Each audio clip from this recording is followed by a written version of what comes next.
के हैं जो 23 तारीख के दिन में जो महेश अगड़ी जो हेट स्पीच किए थे उनको अभी पार्टी से निकाल चुके हैं। जैसा हमारे कुमारस्वामी हमारे देवगौड़ा साहब ने पहले इसके स्पीच देख के इसका वीडियो देखते ही पहले इसको सस्पेंड कर दिया पार्टी से। हमने खाली एमएलए साहब के मकान के सामने से नारे लगाते गया तो हमको देशद्रोही दंगा फसाद का केस आपने बुक किया। यहाँ पर हम जानना चाहेंगे अब्दुल रहमान साहब से कि वो इतने दिन से क्यों खामोश हैं, क्यों इसके ऊपर में आवाज़ नहीं उठा रहे हैं। मुझे क्या भड़का कर मुझे दंगा फसाद करवाना चाह रहे हैं मेरे हाथ से। हुमनाबाद जेडीएस पार्टी के प्रेसिडेंट महेश अगड़ी को जेडीएस पार्टी ने निकाल दिया है। हुमनाबाद जेडीएस पार्टी के काउंसलर और senior JDS leader Abdul Rahman गोरे साहब का बड़ा बयान। इतने दिन से मैं खामोश इसलिए था कि पहले महेश अगड़ी पार्टी से निकले और कहे जब 23 तारीख को अगड़ी हेट स्पीच किए थे सबसे पहले सर्कल को मैं कॉल किया था कि अगड़ी पर एफआईआर करें और एफआईआर करने में बासित साहब काउंसलर, समद साहब काउंसलर के अलावा और भी शामिल थे। और कहे अब्दुल रहमान गोरे साहब हमने सिर्फ एमएलए के मकान के सामने से नारे लगाते गए तो देशद्रोही का दंगे फसाद का केस बुक किए। 2 महीने 26 दिन तक जेल में डाला गया और कहे 64 बच्चों को बेंगलुरु तक जाना पड़ा। और कहे अब्दुल रहमान साहब ने हिंदू मुस्लिम सिख ईसाई सब हमारे भाई हैं, लेकिन कोई भी ऐसी हरकत करता है, ऐसे हेट स्पीच करेंगे उन पर सख्त से सख्त कार्रवाई होनी चाहिए, चाहे वो कोई भी मजहब का क्यों ना हो। और कहे जब तक मैं जिंदा हूँ सबके साथ मिलकर रहूँगा, अमन शांति से रहूँगा, खिदमत करते रहूँगा। और कहे जेडीएस पार्टी एक सेकुलर पार्टी है, अगड़ी जैसे कोई भी आने वाले दिनों में ऐसे काम करेंगे तो पार्टी उनके साथ ऐसे ही हरकत करेंगी। अब्दुल रहमान साहब ने और क्या कहा आइए हम आपको बताएंगे। वेलकम टू इंडियन न्यूज़, मैं हूँ गयासुद्दीन। आज इस वक्त हम हुमनाबाद शहर में जो हमारे साथ में मौजूद हैं जो अब्दुल रहमान गोरे साहब जो जेडीएस के यहाँ पर सीनियर लीडर हैं, जो काफ़ी सालों से जेडीएस पार्टी में हैं।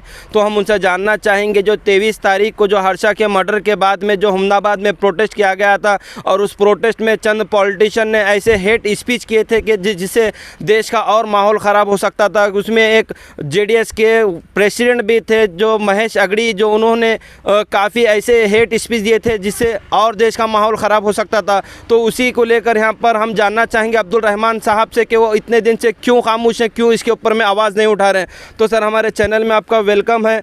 तो देखने में आ रहा था कि सर 23 तारीख को इतनी बड़ी घटना हो गई क्योंकि उससे देश का माहौल ख़राब हो सकता था, क्योंकि आपके जेडीएस के पार्टी के प्रेसिडेंट थे महेश अगड़ी, और आपका इतने दिन से क्यों सवाल इसके ऊपर में नहीं खड़ा हुआ सर? सबसे पहले मैं आपके इंडियन न्यूज़ गुलबर्गा को बहुत बहुत मुबारकबाद देता हूँ। हमने खामोश इसलिए बैठा था अभी तक 23 तारीख के दिन जो महेश अगड़ी साहब ने हमारे हेड स्पीच दी उसको लेकर हमने वीडियो हमारे हाईकमान जो बीदर के बंडप्पा कासिमपुर साहब हैं हमने उनको डाला। उसके साथ ही साथ हमारे रमेश पाटिल साहब सोलपुर डिस्ट्रिक्ट प्रेसिडेंट है, हमने उनको डाला।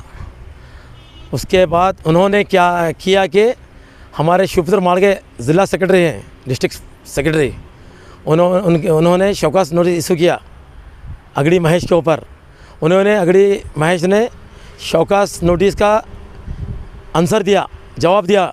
उन्होंने जवाब में गलत जवाब दिया। देने के बाद हमारे रमेश पाटिल सोलपुर साहब ने वहाँ से स्पीड पोस्ट किया बेंगलुरु को। हमारे हाईकमान राज्य अध्यक्ष जो स्टेट प्रेसिडेंट है HK कुमारस्वामी साहब, फिर वहाँ पहुँचने के बाद अप्पा जी देवेगौड़ा साहब, कुमार अन्ना साहब, उन्होंने वो देखकर वहाँ से उनको सस्पेंशन ऑर्डर दे दिया, पार्टी से उनको सस्पेंड कर दिए। आज कल ही बीदर में रमेश पाटिल साहब ने प्रेस नोट किया, करने के बाद पेपर में आज आया। ये आने के बाद हम अभी तक जो खामोश रहने का मकसद ही ये था कि हाईकमान से बढ़ के नहीं, हमारे पास पार्टी का सिस्टम है, पार्टी का सिद्धांत है। डायरेक्ट हम ही नहीं, हम एक काउंसलर है कि उम्मीदवार बनने जा रहे हैं, तो ये हमारे हद तक है। जब बनेंगे एमएलए इंशाल्लाह उसके बाद जो डिसीजन हम लेना लेते हैं, मगर पार्टी कोई चीज़ है, पार्टी पर्सन को निकालना पड़ता है। पार्टी के जिला अध्यक्ष पे पावर नहीं है, हमारे बंडप्पा कासिमपुर नहीं है। उन्होंने भी हाईकमान को पोस्ट किया यहाँ से इनकी शौकत नोटिस का जवाब देने के बाद। फिर अब हमने जवाब आने के बाद हमने अब जवाब इसलिए हमने आपको बुलाया है, हमारे गयासुद्दीन साहब को। अभी इसका जवाब हमारे जितने नौजवान हैं हमराबाद हैं, उन्होंने कहा कि साहब, हाजी साहब, आप किस लिए आप खामोश हैं? खामोशी बहुत बड़ा हथियार है। कहीं पर खामोश रहना, कहीं पर जवाब देना, कहीं पर उलझन में आना, माहौल के हिसाब से काम करना पड़ता है। हुमनाबाद एक ऐसा है, कर्नाटक में एक तालुका, यहाँ पर गंगा जमुना तहजीब है। यहाँ पर हिंदू मुस्लिम सिख ईसाई आपस में भाई भाई हैं, भाईचारा रहना है। हमको किसी को, हमारी कौम मासूम है, इनोसेंट है। हमारे जो नौजवान हैं, इनको एक 4-5 हमारे कुछ भाई हैं, हमारे नाम लेना नहीं चाहता उनका, क्योंकि उनका नाम लेना भी मैं मुनासिब नहीं समझता, क्योंकि अपने आप को बहुत बड़े लीडर समझ रहे हैं। ये कौम को तबाह करने वाले, कौम को जज्बे में लाकर हुमनाबाद में फ़साद फैलाने लोग हैं। हमको फ़साद फैलाना नहीं है। इनमें क्या जज्बा है? हमने तो जिस दिन तकरीर के अगड़ी महज ने, मैं उसी दिन हमारे CPI साहब यातुर साहब को मैंने फ़ोन किया, साहब पहले अगड़ी महज के ऊपर FR कीजिए। तो हमारे यातुर साहब ने जवाब दिया, मैं अब्दुल रहमान गोरे साहब, मैं बाहर हूँ, मैं कल आऊँगा, कल आपको आप जो बोले हो FR दीजिए, मैं करने तैयार हूँ, आप कंप्लीट दीजिए, मैं FR करने तैयार हूँ। फिर हमारे समद भाई कांग्रेस के मुखंड रहे, एक ज़िम्मेदार आदमी है उन्होंने, एक बासित भाई काउंसलर है हुमनाबाद के ज़िम्मेदार, हमारे साथ और भी लोग थे। अभी नाम लेता चला, मेरा वक्त नहीं है नाम लेने के लिए। उस दिन हुमनाबाद में इत्तेफाक थे, 24 तारीख को हमारे SP साहब भी आए थे। हमने हमारा जो भी मुतालबा था उनके सामने हमने सुनाया उनको, हमारे ये इश्यूज़ है, हुमनाबाद में ऐसा घटना घटी है। यहाँ पर हेड स्पीच हमारे अगड़ी साहब करे हैं और गौरी साहब करे हैं, उनके दोनों के बारे में हमने कंप्लेंट दिया है हमारे समद साहब के नाम से। देने के बाद उन्होंने बोले हम वीडियो देखेंगे, हमारे ऑफिसरों को बोलेंगे, PSA को, सर्कल को, DSP को बोलूँगा, ये जितना भी वीडियो में जो भी है, जो भी भड़काऊ भाषण दिए हैं, हम उनके ऊपर एक्शन लेंगे, SP साहब ने कहा। दूसरे दिन 25 तारीख को फिर हमारे PSA साहब ने ये इनके ऊपर ये केस दर्ज किया है हमने 108 करने के बाद, सुने, करने के बाद फिर उन्होंने 108 किया। फिर उन्होंने बोले, हम जाके बोले साहब 108 क्यों लगाए हैं? फिर ये नहीं, हमको हमने खाली MLA साहब के मकान के सामने से नारे लगाते गया, तो हमको देशद्रोही दंगा फसाद का केस आपने बुक किया। 2 महीना 26 दिन हमको जेल में डाला गया। पार्टी अकाउंट नंबर मेरे को ही बनाए थे, मैं तो पूना में था, मैं तो गांव में नहीं था। हमारे 64 बच्चों को यहाँ से बेंगलुरु तक जाना पड़ा 7 साल तक। तो आप ये इतने बड़े हेड स्पीच देने के बावजूद भी आप 108 कर रहे थे। नहीं, हम आप दे दो, क्या कंप्लेंट देना, हमने कंप्लेंट दे दिया। देने के बाद दूसरे ही दिन फिर CPI साहब, उनके ऊपर जो कार्रवाई करना था कानून के हिसाब से उन्होंने कार्रवाई किया। कुछ लोग ऐसे हैं खामोश किए हुए हैं, हाजी साहब एक उम्मीदवार बनने जा रहे हैं हुमनाबाद के, मुझे क्या भड़का कर मुझे दंगा फसाद करवाना चाह रहे हैं मेरे हाथ से। मुझे अमन शांति चाहिए। हमने 2013 में भी हुमनाबाद में बहुत बड़ा दंगा फसाद होता था, बहुत बड़ा घटना होती थी, हमने उसे रोका।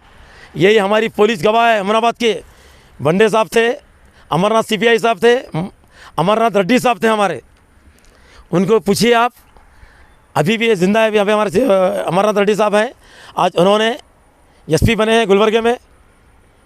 कि हमने कभी भी हुमनाबाद के बारे में, हुमनाबाद तालुका हो, जब से हम होश में आए हैं, जब से हमारा पुलिस वालों से संपर्क यही है, हुमनाबाद अमन शांति, पूर्ण अमन का देश है। हुमनाबाद में अमन शांति ही रहना चाहिए। हमको किसी से भेदभाव नहीं है। हमारे सब भाई है, हमारा हिंदू भाई है, हमारा मुसलमान भाई है, हमारा सिख भाई है, हमारा ईसाई हमारा भाई है। यहाँ पर गंगा जमुना तहजीब है। यहाँ पर कोई भी मज़हब के लोग, कोई भी नौजवान रहंदे, कोई भी जो भड़काऊ स्पीच कर रहा है, कोई भी लोगों को उलझा रहा है, इसी को जो कानून करता है पुलिस, हमारे पुलिस डिपार्टमेंट, कौन से भी ज़ात का आदमी रहने, कौन से भी कौम का आदमी रहने, उसको सख्त से सख्त कार्रवाई की जाए उसके ऊपर। जो कानून से होता है, जो भी हेड स्पीच दिया है, और हमने किसी को तहमत लगाना ज़रूरी नहीं है। जो आदमी करा है उसी को करना, ये ज़ात का करा वो ज़ात का करा, ज़ात पात पे जाना ज़रूरी नहीं है। हमारा एक ही मकसद है, हुमनाबाद पहले से शांति है, अमन है, आज भी शांति अमन रहेगा। हम यही हुमनाबाद वालों को मैसेज देना चाहते हैं, तालुका वालों को, कि हम जब तक ज़िंदा हैं इंशाअल्लाह सबके साथ अमन शांति से रहेंगे, सबसे मिलजुल कर रहेंगे। हुमनाबाद तालुके का होंदे, बीदर ज़िले का होंदे, गुलबर्गा डिस्ट्रिक्ट ज़िले का होंदे, कोई व्यक्ति को किसी के धर्म पर बोलना, किसके ऊपर भी हेड स्पीच देना गलत बात है।